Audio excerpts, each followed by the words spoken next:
L'étranger, maintenant, nouvel incident ce week-end entre Américains et Chinois à propos de Taïwan. Alors, résumé des épisodes précédents, on vous avait parlé de cet accrochage au-dessus de la mer de Chine entre deux avions chinois et américains. Cette fois, la manœuvre d'intimidation s'est produite dans le détroit de Taïwan entre deux navires de guerre.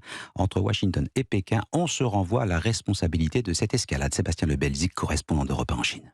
La guerre des mots ce week-end entre Pékin et Washington qui n'ont pas pris de gants pour s'accuser mutuellement d'attiser les tensions en Asie. Dans un discours particulièrement alarmiste, le ministre chinois de la Défense, Li Shangfu, a accusé les États-Unis de mener le monde à la catastrophe en provoquant la Chine sur le terrain militaire. On l'écoute. Un conflit ou une confrontation grave entre la Chine et les États-Unis serait une douleur insupportable pour le monde. La communauté internationale aspire à un développement stable des relations entre les États-Unis et la Chine et s'inquiète d'un potentiel conflit.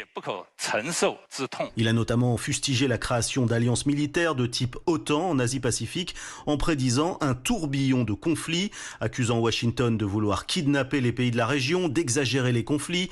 L'avertissement intervient au moment où un nouvel incident avait lieu dans le détroit de Taïwan, la marine des États-Unis accusant un navire chinois d'avoir approché dangereusement d'un destroyer américain qui naviguait dans la zone. Pékin, Sébastien Lebelzik, Europe 1.